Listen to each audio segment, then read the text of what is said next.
Vem comigo aprender a preparar uma tortinha gelada deliciosa.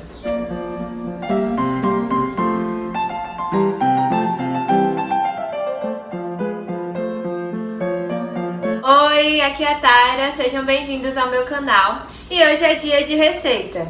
Se você ainda não é inscrito aqui no canal, aproveita e se inscreve para você sempre receber aí as novas receitas. No vídeo de hoje eu preparei para vocês aqui uma tortinha. Ela é como se fosse uma sobremesa e aí ela é interessante porque ela é bem inclusiva, ela não leva açúcar, não tem glúten, então a gente vai utilizar aqui uma farinha que não tem glúten normalmente. Além disso, ela também é uma tortinha crua, então ela não vai pro forno. É uma preparação que perde menos nutrientes. Além disso, ela é muito simples de fazer, muito rápida. A gente consegue fazer tudo aqui no liquidificador. A gente faz a massa e depois a gente, no mesmo liquidificador ainda sujo, a gente consegue fazer também o recheio. E aí, pra gente começar, eu tô aqui com a aveia. Eu tô com a aveia em flocos, mas você pode utilizar a farinha de aveia ou a aveia em flocos grossos. Aqui é flocos médio, mais ou menos. Não importa, porque a gente vai bater aqui pra fazer uma farinha. Se você tiver com a farinha de aveia, então você já bota ela aqui com os outros ingredientes. E aí, se você não pode consumir o glúten, se você tem alguma sensibilidade, alguma alergia, procura aí a aveia sem glúten. E aí a gente vai botar aqui essa aveia no liquidificador. Todos os ingredientes vão estar aqui na descrição do vídeo. Eu tô aqui com castanha de caju natural, crua. Ela é tipo em banda, então ela já é meio quebradinha. Você pode substituir por outra oleaginosa, amendoim, amêndoas, nozes, ou pode substituir também por semente de girassol, dá certo também. E para adoçar a gente vai usar as frutas secas, eu tô aqui com uva passa, pode ser outra fruta seca da sua preferência, tâmara, ameixa, damasco, enfim. E aí eu vou colocar aqui uma pitadinha de sal, bem pouquinho, só para dar uma realçada nesse docinho. E aí agora a gente vai bater bem essa aveia para virar uma farinha, a castanha para dar uma triturada e a uva passa também para dar uma quebrada. Nem a castanha e nem a uva passa estão demolhadas, eu não deixei elas de molho, elas estão naturais, certo? Então sequinhas mesmo, então a gente vai bater isso aqui para tentar virar o mais próximo de uma farinha possível, uma farinha bem homogênea.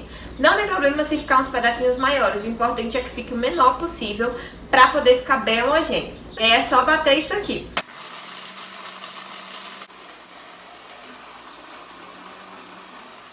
Eu gosto de dar uma balançada assim no liquidificador quando ele começa já a parar. Mas você também pode desligar, mexer um pouco com a espátula que dá certo. E aí agora a gente vai misturar isso aqui com um pouco de água, que ficou realmente quase que uma farinha, ó. Bem homogêneo. Não tem problema ficar uns pedacinhos maiores, tipo de uva passa ou de castanha. Você tenta bater aí o máximo que der, certo? O máximo que o seu liquidificador aguentar. Pra ele ficar realmente assim, ó, uma farofinha, certo? Ela vai ficar um pouquinho úmida, você aperta assim e forma uns gruminhos. Isso é porque a uva passa, ela começa a soltar um pouquinho da umidade dela, a castanha também, da sua gordura. Pra dar o ponto aqui da nossa massinha, essa massa ela vai ficar um pouco úmida, né? Você consegue amassar com a mão, como se fosse uma massinha de modelar. A gente vai começar colocando um pouquinho de água. Eu tô aqui com aquela minha colher medidora, ó. Uma colher de sopa, certo? Medidora. Se você for usar a colher de sopa normal, tradicional, você vai adicionando aí e vai vendo aqui o ponto para não colocar menos ou água demais. Vou colocar aqui umas 2 colheres e vou mexer com a mão. É importante que você mexa com a mão, porque você vai amassando assim, ó, com a mão e você vai ver que ele vai ficando bem homogêneo, que ela vai ficando bem incorporada. E aí pronto, aqui já deu o ponto da massa. Eu colocaria até um pouquinho menos do que essas 2 colheres, porque ela ficou um pouquinho úmida. Mas esse é o ponto. Ela vira uma massinha bem homogênea, tá vendo? Você consegue amassar com a mão. E daí é que ela não grude tanto na mão, certo? Mas ela vai ficar um pouco grudenta mesmo, é uma característica da aveia. E aí eu dei uma lavada aqui na minha mão só pra grudar um pouco menos. Agora a gente vai colocar aqui nas forminhas, antes de fazer o recheio. Eu vou usar essas forminhas aqui de silicone, forminhas tipo de cupcake, muffin, né? E aí eu vou usar elas porque eu utilizei da última vez que eu fiz essa torta aquelas forminhas de desenformar, né? Aqueles de fundo removível. E aí ela acabou grudando um pouco, acho que por conta da aveia, acaba grudando com facilidade. Eu untei, né? A minha forma é daquelas anti-aderente. Eu untei, passei farinha e mesmo assim ela grudou um pouco. Acredito eu porque como a massa não vai pro forno, ela não fica tão sequinha. Então a gente, como só vai levar pro congelador, ela acaba ficando um pouco úmida e aí gruda mesmo. E aí eu tô até aqui com ela pra vocês verem. Ela ficou um pouco grudada aqui o fundo, ó. Então eu vou fazer hoje nessas forminhas de silicone, porque aí é mais fácil de desenformar. Aqui eu vou pegar um pouco da massa. Essa massa aqui, ela rende uma tortinha média, naquelas forminhas de fundo removível. E aí, se você quiser fazer uma torta maior, você dobra essa receita. Eu vou pegando assim um pouquinho, ó, de massa na minha mão, mais ou menos como se fosse fazer um brigadeiro. E aí eu vou fazer assim uma bolinha, ó, como se realmente eu estivesse fazendo um brigadeiro. E vou colocar aqui dentro dessa forma. E aí, se você sentir que tá grudando muito, molha um pouquinho os seus dedos, a ponta do dedo, com um pouquinho de água, que aí vai dar certo. Eu não vou fazer ela tão alta como se fosse uma empadinha, porque eu quero que fique mais uma tortinha mesmo. Então eu vou mostrar aqui pra vocês a altura, ó. Eu não vou encher a forma toda, tá vendo? Eu vou deixar um dedinho assim sobrando, ó, pra ela ficar pequenininha mesmo, certo? E aí eu vou preencher todas essas forminhas aqui. Pronto, agora eu já preenchi aqui as forminhas, ó. Deu 8 forminhas dessas, tá vendo? E eu sempre deixei um dedinho acima, ó. Também pra que a massa não ficasse muito fininha e quebradiça, certo? Pra ela ficar bem firme na hora que a gente botar o recheio. Enquanto eu faço aqui o recheio, eu já vou colocar elas ali no congelador pra dar uma leve firmada. E agora a gente vai fazer o nosso recheio, que também é muito simples. Eu tô aqui com abacate, vai ser a base do nosso recheio. Mais ou menos 1 xícara de abacate. Pode ser qualquer tipo de abacate. Esse abacate é o que vai dar a firmeza e a cremosidade aqui dessa receita. E pra adoçar, já que o abacate não é docinho, né? E a gente evitar usar açúcar ou outro ingrediente que acaba restringindo um pouco, né? E algumas pessoas podem acabar não podendo consumir. Eu vou utilizar aqui a banana. Essa minha banana ela já tá até na geladeira, ó, porque ela tá bem escurinha, tá vendo? Esse ponto aqui da banana, quando ela já tá com a casca mais escura, mas quando você abre ela tá boa, ó. Esse é o ponto ideal pra gente usar assim nessas receitas doces, certo? Porque ela vai dar uma cremosidade e ela vai adoçar muito bem as preparações. Principalmente se for a banana nanica. Aqui eu tô usando a banana prata pra mostrar pra vocês que dá certo com ela também. Mas a banana nanica acaba adoçando melhor. Eu tô com alfarroba em pó, mas você pode usar o cacau em pó. Vou utilizar também uma pitadinha bem leve de sal, para dar uma ajudada aqui no sabor mais doce. Vou colocar 1 colher de sopa de aveia, a minha aveia aqui é em flocos. Essa aveia é só para dar um pouco mais de encorpada, para ele poder ficar um pouco mais firme. E aí um outro ingrediente também para ajudar a ficar mais firme é o óleo de coco, certo? Eu vou utilizar aqui meia colher de sopa, ó, bem rasa, de óleo de coco. É opcional, certo? Se você não quiser usar o óleo, não precisa. Mas eu indico porque o óleo de coco, quando vai pra geladeira, ele fica um pouco firme, né? Um pouco durinho.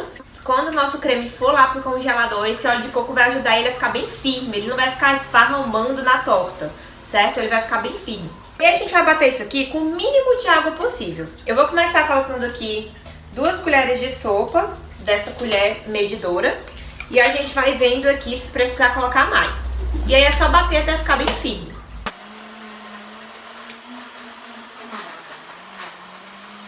Como ainda tá um pouco ruim de bater, eu vou colocar mais 1 colher de sopa.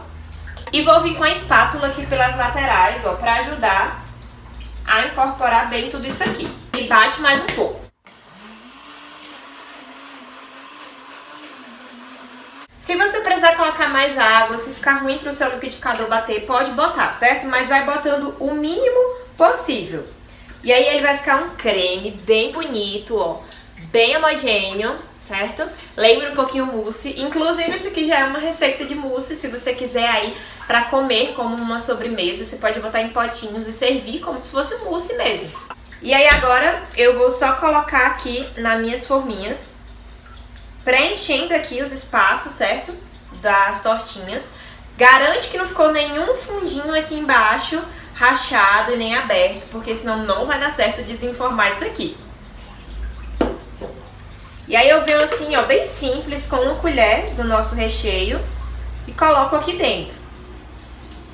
Não vou colocar mais do que 1 colher, porque senão vai ficar passando, ó, da tortinha e vai dar trabalho para desenformar. E aí é só preencher isso aqui com o creme com uma colher, ó, do creme. Vai preenchendo aí. E aí a gente vai levar isso aqui pro congelador até ficar bem firme, certo? É importante que você deixe aí umas 2 horas, 3 horas pelo menos, para ele ficar assim bem firme e ficar fácil de desenformar. É realmente pra tortinha, né, a parte da massa ficar bem durinha e a gente conseguir desenformar ela sem grudar e sem quebrar. E aí ela vai ficar assim, ó. Já fica uma delícia assim, mas eu vou levar lá pro congelador e quando estiver pronta eu venho mostrar pra vocês como ficou. E aí, se você tá gostando desse vídeo, não esquece de dar a sua curtida e de também compartilhar aí com outras pessoas que precisam aprender receitas assim saudáveis, saborosas e também simples, né? Nada melhor do que uma preparação simples pro nosso dia a dia. As tostinhas já ficaram um tempo ali no congelador, mais ou menos umas 2 horas. O ideal é que você espere até um pouco mais, que ela esteja mais firme, ó. Aqui ela tá já um pouco firme, essa daqui. Essa daqui também. Essa daqui tá um pouquinho mole aqui ainda, mas já vou desenformar pra vocês verem como fica. E aí eu vou vir aqui com a ajuda de uma colher. Vou dar uma desgrudada assim, ó, nas laterais. Só pra ajudar a soltar melhor. E vou empurrar um pouquinho o fundo, como se tivesse com uma forma de fundo removível. Dá pra ver que a massa ainda tá um pouquinho mole, dá pra ficar um pouquinho mais firme. Se você deixar 3 horas, já é o suficiente pra ela ficar bem firme. Mas, ó, aqui a tortinha já tá pronta. Fica uma delícia e bem docinha. E eu espero que vocês tenham gostado desse vídeo. Tchauzinho!